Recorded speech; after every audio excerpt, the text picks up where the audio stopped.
no one is ever impressed with Facebook leads. My goal of this job is to break you. And the reason I want to break you is because I want to build you into a badass agent. My job is to help mold you into a really highly productive agent. If you really want to be serious about this business, like I would highly encourage joining a team or starting a team.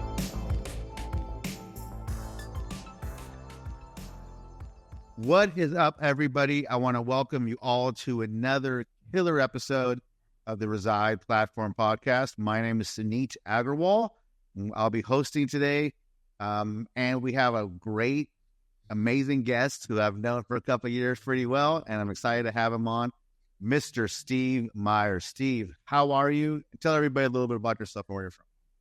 Awesome, man. I'm doing really great. Obviously, it's been raining here all day, so it's a great day to kind of get some prospecting done and stuff like that.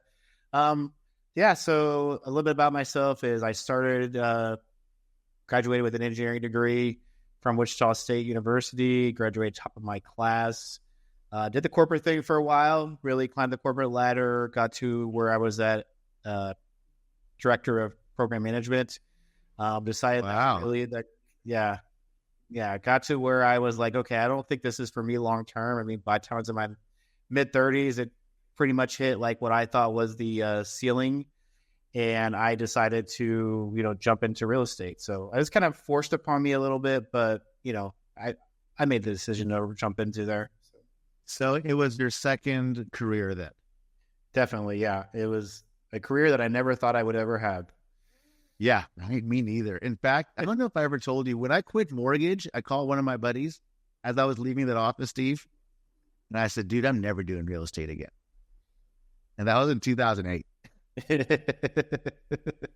Anyhow, cool. So you have a team out there in Wichita, the Urban Cool Homes. It's the coolest name, Urban Cool Homes.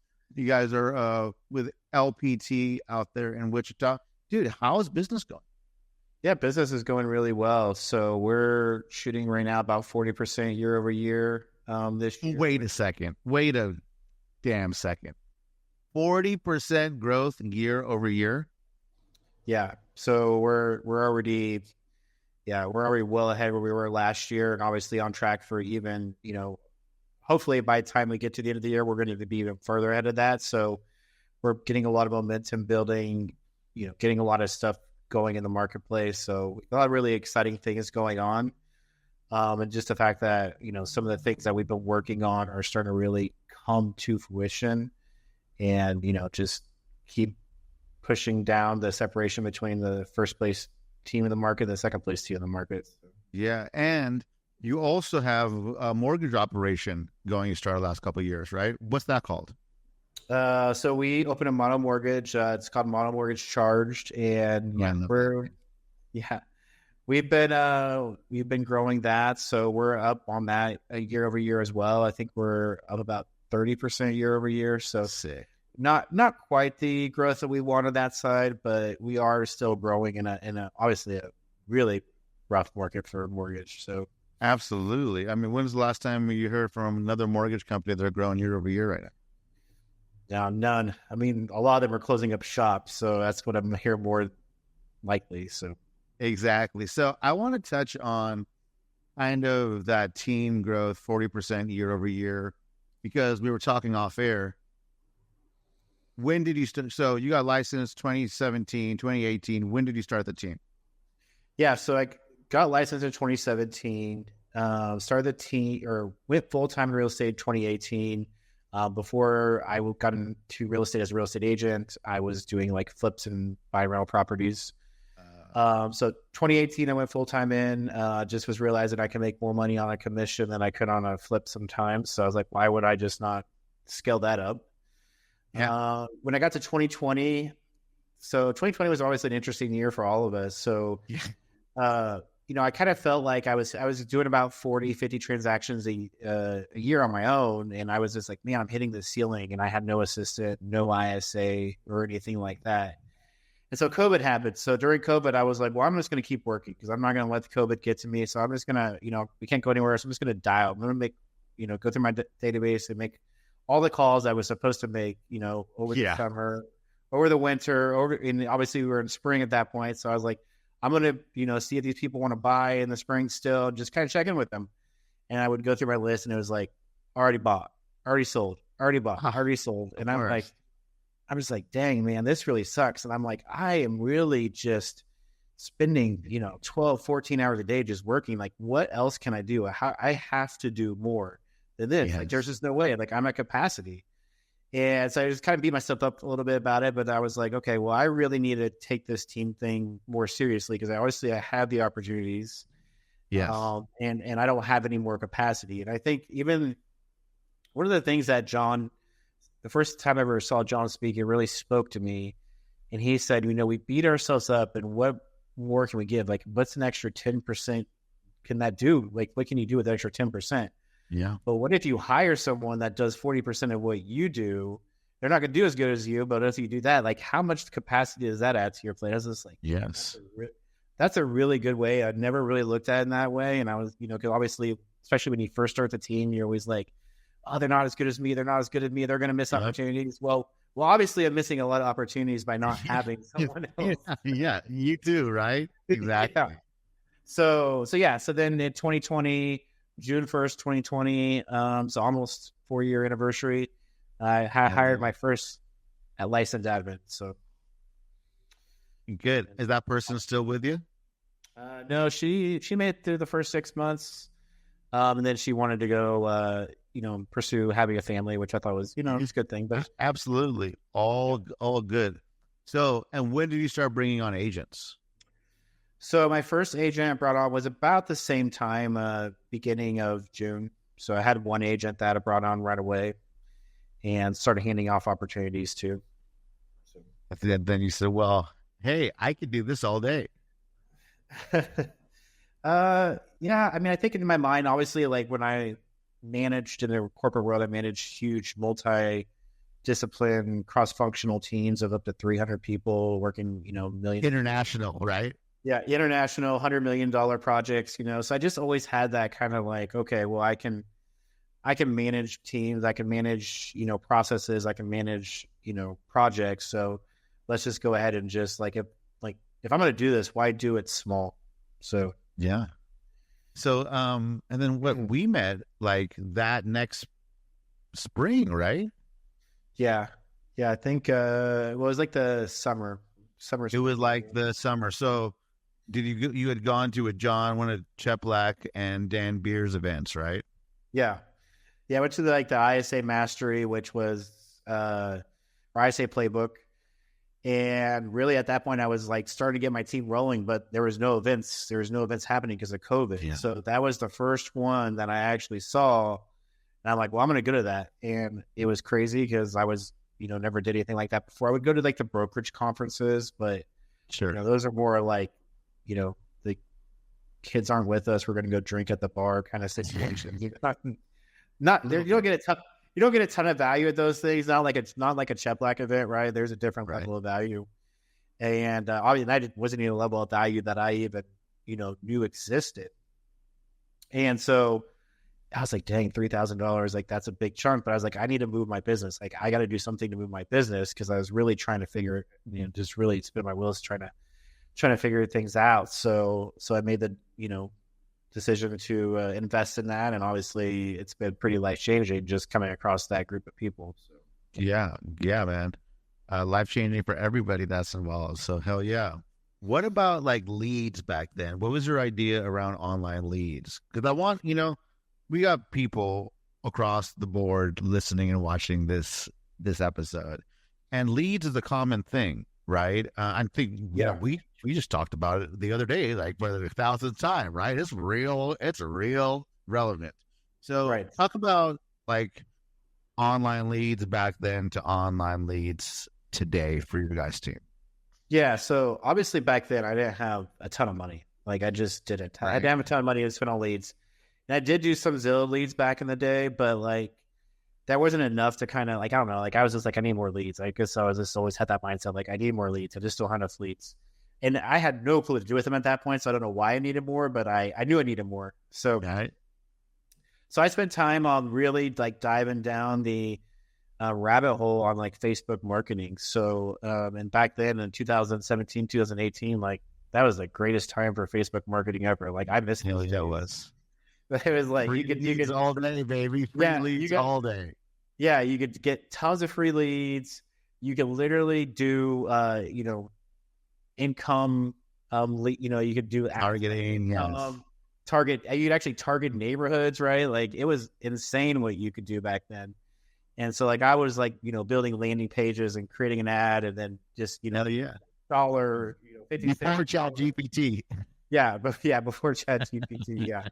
And I was just all about it. It's just cranking through and at that time, like my page and stuff just slowly started to grow and by I think like 1 or 2 years doing it, I had the most traffic at Facebook page and Instagram page in our market. So even though I was still like not really a team or anything at that point, I was still like generating a lot of traffic and a lot of eyeballs, and that's where like I had all these opportunities. Like I mean, even I was like you could run a Facebook ad and get 500 leads easy, right? Like it was crazy how fast you could get them.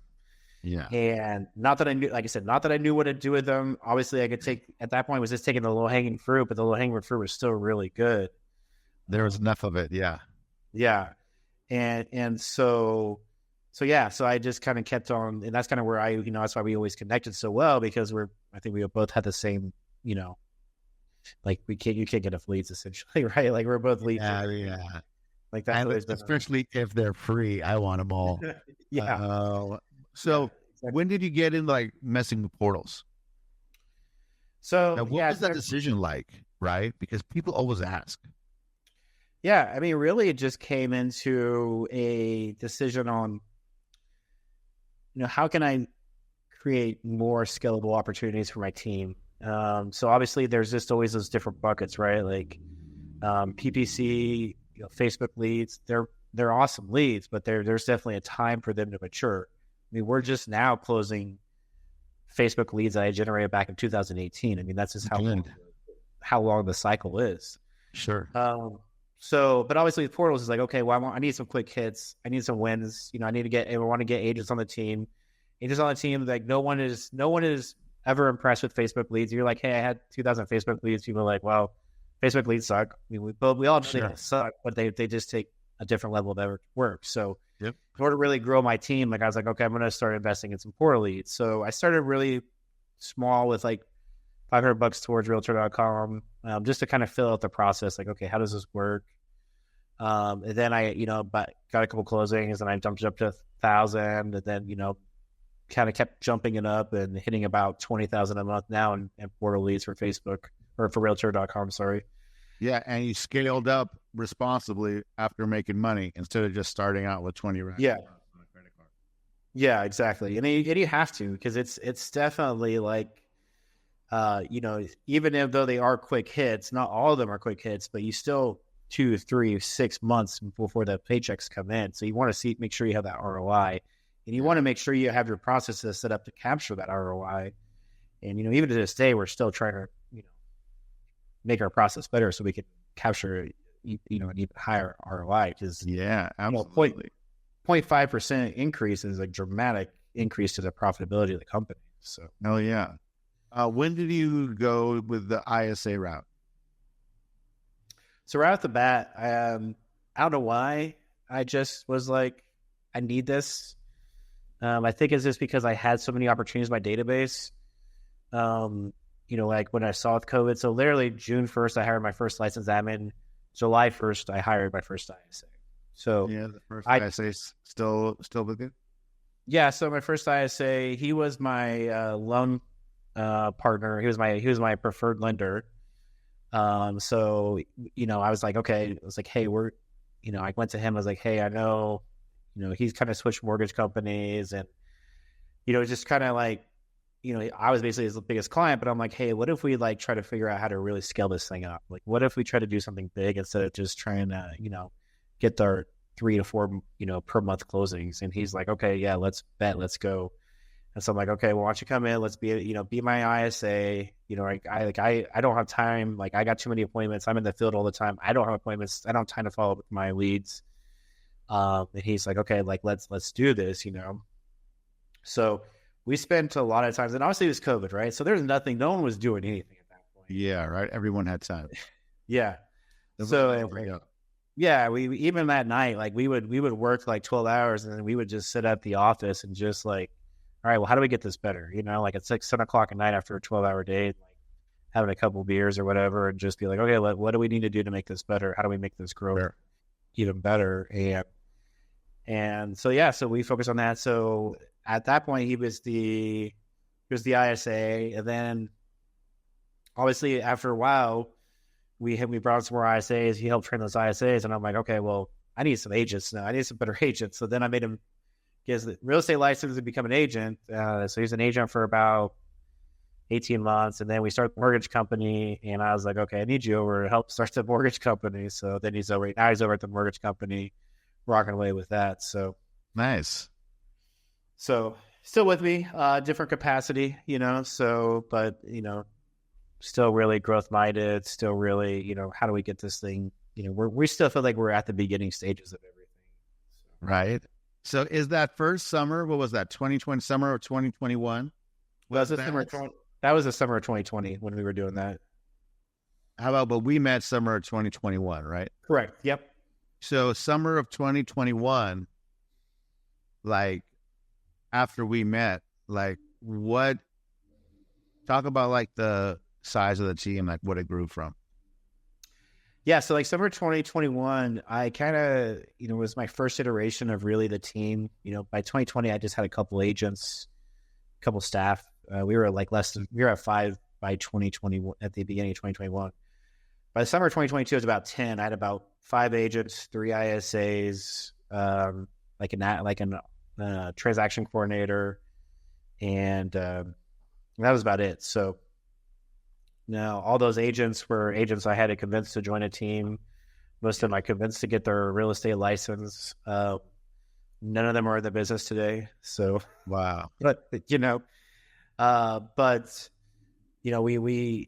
did what we could, but I was like, man, this is tough. Like this is really, really tough. So we started to get to those, I think when we met, I maybe sold 70 homes before, halfway through the year. Yourself? Well, mostly myself, yeah. But I had the team, right? Like at the team, but they were really like, it was a struggle. That was the hardest year. 2021 was a really hard year. That was 10 to 12 hours a day building the team, and then also like working another 5 or 6 as an agent because I had to like keep the deals flowing to pay the bills essentially. So yeah, right. So yeah, I know a lot of people. What? Go ahead. No, I was gonna say, well, that's why like I was like, I need something different. That's why we, I wanted to connect with John and with you because I was like, I can't be on this hamster wheel forever, right? Like this is right. And dude, this is gotten off it, right? How many houses are you going to sell yourself this year? Just Steve. I don't know. Not that many. 10, 20. I take a few leads here and there just to show that I can show the young kids that I can still do it. So yeah, no, yeah, good. Leading from the front. What about? I know at the Maverick event in Nashville, you got on stage. So congratulations on that. You got on stage and talked about you using like having the showing partner model, right? Right. So I wasn't there because I was at that wedding in South Carolina. However, give me a rundown. So I think that's really something cool too that a lot of people want to do. Can you talk about that a bit? Yeah. And yeah, so the showing partner model was, I've seen different iterations of it. And I was like, okay, well, how can I best utilize this in my business? So the showing partner model, basically you have an agent, licensed agent and for us, we pay them a salary plus a bonus here. And basically what they do is they show the homes for us. So I would go ahead at that point, especially towards the beginning, and I would talk to the lead, get them to sign a buyer agency, and then, then hand them off to the showing partner. The showing partner would open the doors for them. They would set up the showing appointments. They would sign the BAs. They would get the offers in. They would end up doing all that. And over time, we kind of morphed it into like, hey, this is actually a production partner because they're doing way more than showing. Sure. But but showing partner is obviously like a much easier name to kind of for marketing purposes. But yeah, so they basically are like your right hand person, and I meet with them. I still meet with them every morning for 15 minutes and just kind of be like, okay, what's on your plate? What can I help you get around? What objections are you getting? And what we do to find showing partners is we find people that really want to be in the real estate industry, that come from, some kind of background of, customer service background, some kind of where they help people, and they're making like that $30,000 to $40,000 range. They really want to get in real estate, but they can't, like they have some kind of responsibility where they can't just go commission free or commission only. So we take those people, we kind of, we vet them a little bit harder and just be like, hey, these are the requirements. And it's a hard job. I mean, I prepare them. I tell them this in the interview, like my goal of this job is to break you. And the reason I want to break you is because I want to build you into a badass agent. Yeah. And being a badass agent is stressful. And so like but the good thing is like, if I break you down, you have me, you can lean on me. Like if you need me to step in and save a deal or step in or work a client, like I am more than happy to do so. Right. But my job is to help mold you into a really highly productive agent. And I basically tell them it's like, we're taking 1 year, or in 1 year of real estate, you should learn five deals or 5 years worth. And for example, like I just made a post today on my Facebook page about an agent that has 11 pending transactions on my team. Yeah, I saw that. And she last year was a showing agent, right? No way. Yeah. So she was a nanny before she became a real estate agent. So she really wanted to be a real estate agent, and she just really, but she, needed money to kind of make a buy. And I was like, she had a great personality. She seemed super gritty, really eager to learn, coachable.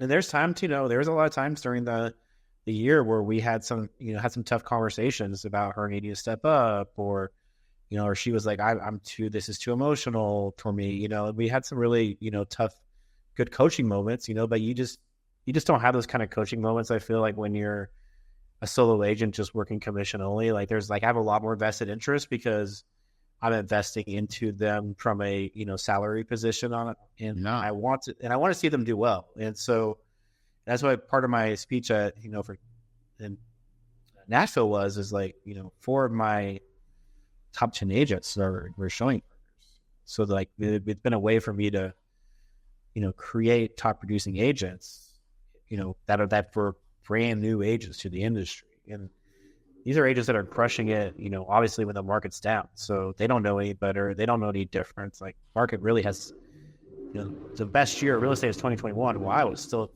trying to figure out how the hell to run a team, and I was sucking at it at that point. So I didn't ever really take advantage of being able to run a team at a, in a expanding market.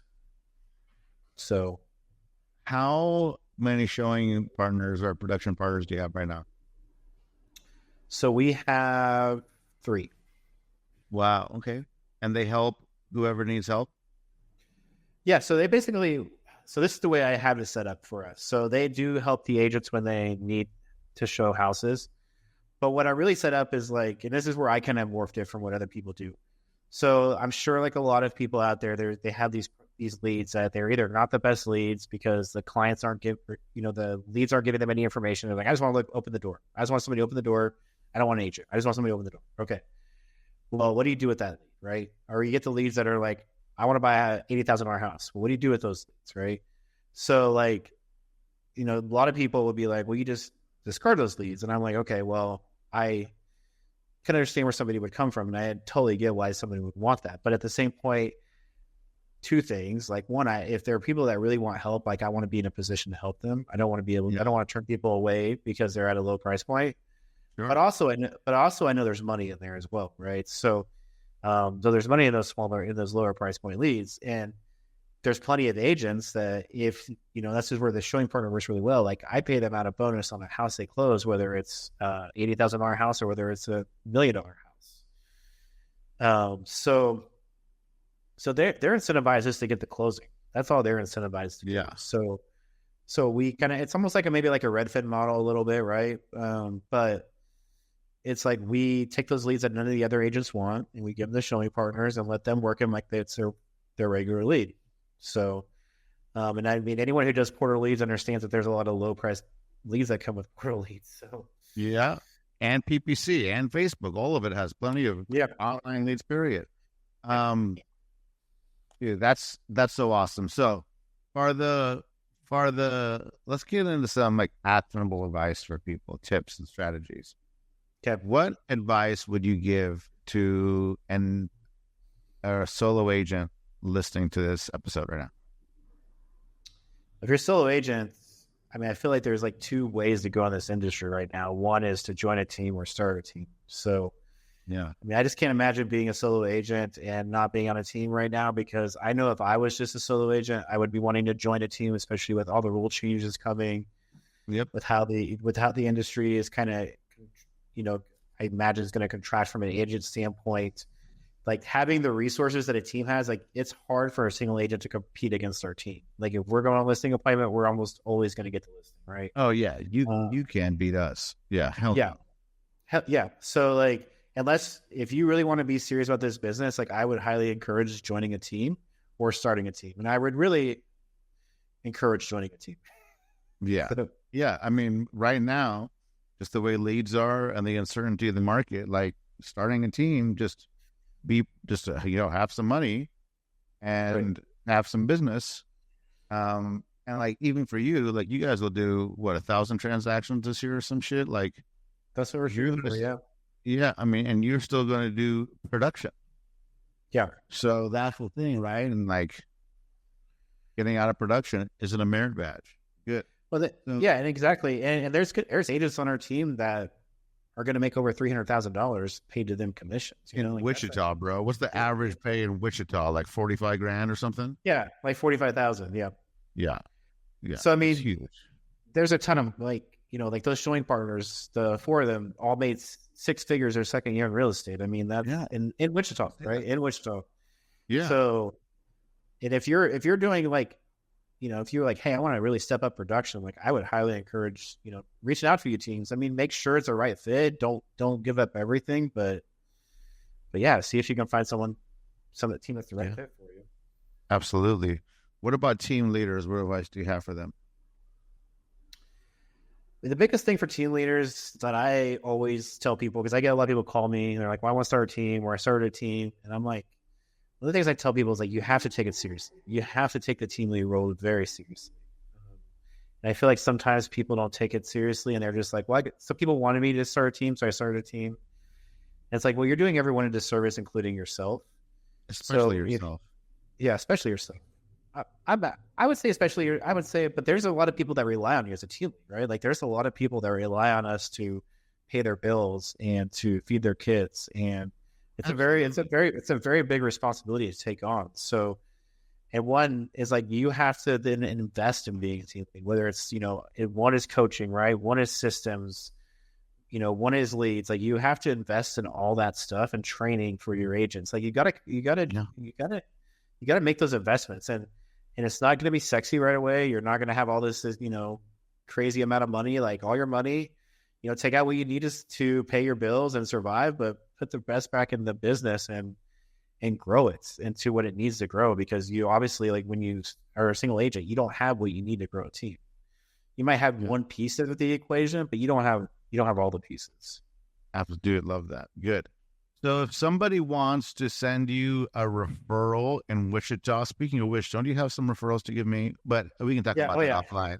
But speaking of which, if somebody wants to maybe join up with you, join your team, or talk to you, or send you a referral, what's the best way for our viewers to get a hold of you, Steve? Yeah, just on Facebook, probably. Just shoot me a message on Facebook or on Instagram. Yeah. But yeah, Urban Cool Homes, we're pretty much the only one with those kind of handles on social media and on Instagram. So, but yeah, I'm always willing to have a conversation with anyone. I'm always willing to, just whatever. I'm always like, I'm an experimental guy too. So if you have an idea and you want to shoot at me, like, let's try it out. I want to have some fun. Yeah, and to talk about mortgage too, because you got that going quick, man. So, man, I think you had a great story of coming up and, you know, making it happen quickly the right way. So I want to give you props on that for sure. And to everybody else, I hope you got something out of this. And if you did, share with your friends, like and comment and subscribe. We don't run any ads on this show. And so anything nice you have to say, reviews or shares, that mean the world to us. All right, Steve, thanks again for coming in. Yep. Everybody else, hell yeah. Everybody else, we'll see you in the next episode of the Reside Platform Podcast.